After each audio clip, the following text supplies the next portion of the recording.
நிறைய பேசலாம். திராவிட முன்னேற்ற கழகம் என்னென்ன வாக்குறுதிகளை கொடுத்தது, அதை எதையெல்லாம் நிறைவேற்றவில்லை என்பதை எல்லாம் சொல்லலாம். குறிப்பாக திராவிட முன்னேற்ற கழகம் நிறைய வாக்குறுதிகளை கொடுத்தார்கள். அதுல குறிப்பா அரசு ஊழியர்களுக்கு மட்டும் 10 வாக்குறுதிகளை திராவிட முன்னேற்ற கழகம் கொடுத்தது. நிறைவேற்றியது எத்தனை தெரியுமா? ஒரே ஒரு வாக்குறுதி. அது கர்ப்பிணி பெண்களுக்கு விடுப்பு என்பதற்கான அந்த மகப்பேறு விடுப்பிற்கான ஒரே ஒரு வாக்குறுதியை மட்டும்தான் ஆளும் திராவிட முன்னேற்ற கழக அரசு நிறைவேற்றியிருக்கிறது. 9 வாக்குறுதிகள் திராவிட முன்னேற்ற கழக அரசால் நிறைவேற்றப்படவில்லை. உங்களை பார்த்து நான் அன்போடு கேட்டுக்கொள்கிறேன். பாட்டாளி மக்கள் கட்சி என்பது அரசு ஊழியர்களுக்காக தொடர்ந்து குரல் கொடுக்கக்கூடிய ஒரு இயக்கம் என்பது உங்களுக்கு நன்றாக தெரியும். அது எந்த பிரச்சனையாக இருந்தாலும் குறிப்பாக உங்களுக்காக தொடர்ந்து அந்த பழைய ஓய்வூதிய திட்டத்தை நடைமுறைப்படுத்த வேண்டும் என்று இவர்கள் வாக்குறுதியை கொடுத்தார்கள். ஆட்சிக்கு வந்தார்கள். ஆட்சி இன்னும் 6 மாதத்தில் முடிய போகிறது. ஆனால் இன்று வரை அந்த பழைய ஓய்வூதிய திட்டத்தை கொடுப்பதற்கான ஒரு சிறு மூகாந்திரம் கூட இந்த அரசிடம் இல்லை. அவர்கள் கொடுத்தார்கள் இந்த வாக்குறுதியில். அந்த வாக்குறுதியை இன்று வரை நிறைவேற்றவில்லை. ஆனால் சமீபத்தில் மதுரையில் பழைய ஓய்வூதிய திட்டத்தை நடைமுறைப்படுத்த வேண்டும் என்று ஒரு வழக்கு தொடரப்பட்டது. அந்த வழக்கில் அரசின் சார்பில் தாக்கல் செய்யப்பட்ட பதில் மனுவில் அவர்கள் சொல்லுகிறார்கள், புதிய ஓய்வூதிய திட்டம் சிறப்பாக நடந்து கொண்டிருக்கிறது. புதிய ஓய்வூதிய திட்டத்தின் அடிப்படையில் நாங்கள் அவர்களுக்கு ஓய்வூதியத்தை கொடுத்துக் கொண்டிருக்கிறோம். எனவே பழைய ஓய்வூதிய திட்டத்தை இப்பொழுது நடைமுறைப்படுத்துவதற்கான தேவையில்லை என்பதை இவர்கள் சொல்லுகிறார்கள். அதைத்தான் 21/11/2025 அன்று மருத்துவர் அன்புமணி ராமதாஸ் அவர்கள் அரசு ஊழியர்களுக்கு பச்சை துரோகத்தை திராவிட முன்னேற்ற கழக அரசு செய்கிறது என்று அவர் சொன்னார். பழைய ஓய்வூதிய திட்டத்தை நடைமுறைப்படுத்துவதற்கு அதை கொண்டு வருவதற்காக ஒரு ஆணையத்தை அமைக்கிறோம் என்று சொன்னார்கள். ஆனால் செய்தார்களா என்று சொன்னால் இல்லை. அதற்கான ஒரு இடைக்கால அறிக்கையை கொடுத்துவிட்டு இன்னைக்கு அதை நடைமுறைப்படுத்த முடியாத நிலையை உருவாகி இருக்கிறார்கள். இதில் ஒன்றை சொல்லுகிறார்கள், என்னவென்றால் 2003ஆம் ஆண்டு ஏப்ரல் மாதத்திற்கு பிறகு பணியில் சேர்ந்து அக்டோபர் வரை ஓய்வு பெற்ற 54,000 பேரில் 51,000 பேருக்கு முழுமையான பலன்கள் வழங்கப்பட்டிருக்கிறது என்று அவர்கள் நீதிமன்றத்திலே தாக்கல் செய்திருக்கிறார்கள். ஆனால் 54,000 பேருக்கு அவர்கள் அந்த ஓய்வூதியத்தை வழங்கினார்களா என்று சொன்னால் இல்லை. மாத இறுதி வரை 45,625 பேருக்கும் அக்டோபர் மாதம் வரை 54,000 பேரும் ஓய்வு பெற்றனர். இதுல அவர்கள் நாங்கள் ஓய்வூதியம் கொடுத்ததாக சொல்லுகிறார்கள். அது ஓய்வூதியம் அல்ல, அது ரெக்கரிங் டெபாசிட் என்று சொல்லக்கூடிய தொடர் வைப்பு தொகையை தான் அவர்களுக்கு வழங்கினார்களே ஒழிய ஓய்வூதியம் அல்ல. இது மிகப்பெரிய ஒரு ஏமாற்று, ஒரு மோசடி, ஒரு ஏமாற்று செய்தியை இன்றைக்கு சொல்லியிருக்கிறார்கள். பங்களிப்பு தொகையை திரும்ப ஊதியமாக தமிழக அரசு சொல்வது என்பது எவ்வளவு பெரிய ஒரு மோசடி.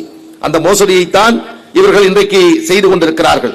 இவர்கள் நிறைவேற்றுவதற்கான வாய்ப்புகள் இல்லை என்பதை நாம் உறுதியாக சொல்லிவிட முடியும்.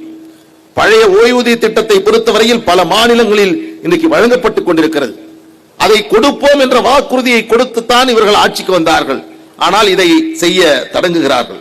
இன்னைக்கு 12 லட்சம் பணியாளர்கள் ஒட்டுமொத்தமாக இவர்கள் வந்தப்போ சொன்னாங்க, நாங்கள் 3 லட்சம் காலி பணியிடங்களை நிரப்புவோம் என்ற வாக்குறுதியை திமுக கொடுத்ததா இல்லையா? எத்தனை பேர் நிரப்பினார்கள்? அதோடு மட்டுமல்ல, 2 லட்சம் புதிய காலி பணியிடங்களை உருவாக்கி 5.5 லட்சம் காலி பணியிடங்களை நாங்கள் நிரப்புவோம் என்ற வாக்குறுதியை கொடுத்தார்கள். ஆனால் இவர்கள் ஆட்சிக்கு வந்ததற்கு பிறகு 1,75,000 பேர் இன்றைக்கு ஓய்வு பெற்றிருக்கிறார்கள். அதன் மூலமாக இவர்கள் 7.25 லட்சம் அரசு பணியாளர்களை இவர்கள் நியமித்திருக்க வேண்டும். ஆனால் இவர்கள் நியமித்தது எவ்வளவு என்று சொன்னால் 1,05,000 பேரை மட்டும்தான் இந்த அரசு நியமனம் செய்திருக்கிறது. அதில் 45,000 பேர் மட்டும்தான் நிரந்தர பணியாளர்கள். மீதம் இருக்கக்கூடிய 60,000 பேர் தற்காலிக பணியாளர்களை நியமித்திருக்கிறார்கள். அதைத்தான் அண்ணன் கூப்பா அவர்கள் சொன்னார்கள். இன்றைக்கு அவுட் சோர்சிங் என்ற முறையில், அதாவது தற்காலிக பணியாளர்களை கடைநிலையில் அவர்கள் நியமனம் செய்தார்கள்.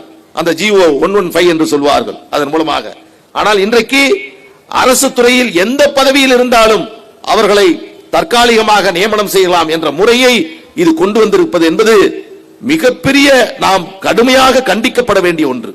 கடந்த ஆட்சியில்தான் அந்த கடைசி நிலை ஊழியர்களை அவர்கள் தற்காலிகமாக நியமிக்கக்கூடிய முறையை அவர்கள் நடைமுறைப்படுத்தினார்கள். ஆனால் திமுக அரசு முழுமையாக அனைத்து நிலைகளிலும் அதை நடைமுறைப்படுத்துவதற்கான பணிகளை செய்கிறார்கள். இதை கடுமையாக நாம் எதிர்த்தாக வேண்டும்.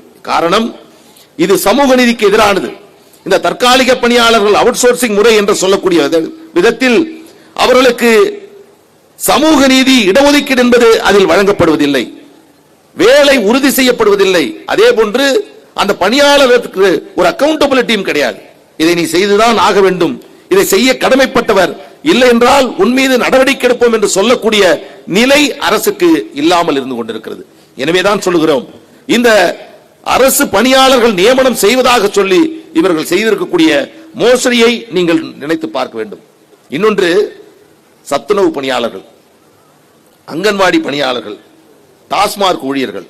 இப்ப டாஸ்மார்க் ஊழியரை பத்தி சொன்னார், காலி பாட்டில் எடுக்கக்கூடிய பிரச்சனைகளை சொன்னார். டாஸ்மார்க் பணியாளர்களுடைய நிலைமை மிக மிக கொடூரமானது. அந்த ஒரு 100 ஸ்கொயர் ஃபீட் இருக்கக்கூடிய அந்த அறையில காலையிலிருந்து மாலை வரை அவர்கள் இருக்கிறார்கள்.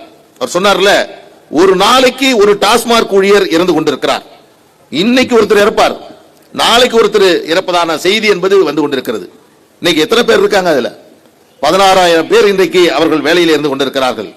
டாஸ்மார்க் சேல்ஸ்மேன், அந்த விற்பனையாளருக்கு இன்றைக்கு மாத சம்பளம் எவ்வளவு தெரியுமா? 12,000 ரூபாய். மாதம் முடிந்த பிறகு தன்னுடைய வீட்டிற்கு ஒரு டாஸ்மார்க் ஊழியன் எடுத்து செல்லக்கூடிய பணம் 12,000 ரூபாய். சூப்பர்வைசர் எடுத்துட்டு போனது 16,000 ரூபாய். கொடுமை இல்லது.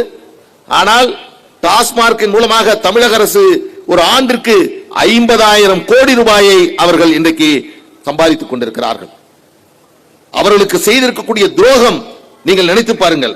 அதனால்தான் சொல்றேன், அங்கன்வாடி பணியாளர்கள், சத்துணவு பணியாளர்கள், இவர்களுக்கு காலமுறை ஊதியத்தை கொடுங்கள், ஒரு ஊதியத்தை நிர்ணயம் செய்யுங்கள், இவர்களுக்கு நீங்கள் கொடுத்த வாக்குறுதியை நிறைவேற்றுங்கள் என்பதுதான் நம்முடைய கேள்வி. புதுசா நம்ம எதையும் கேட்கல.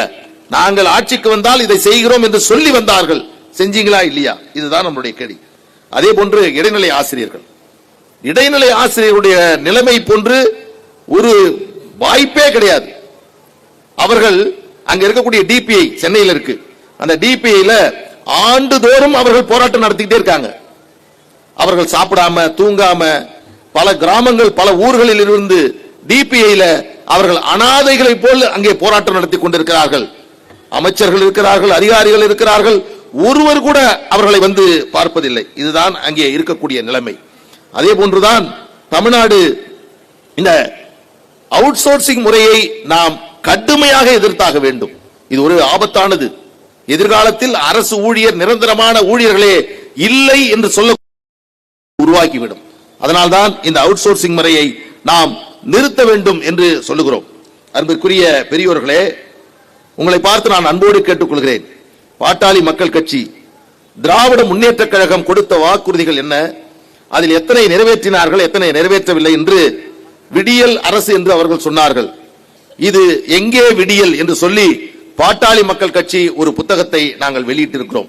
இந்த நிகழ்ச்சி முடித்த பிறகு அண்ணன் கூப்பா அவர்களிடமும்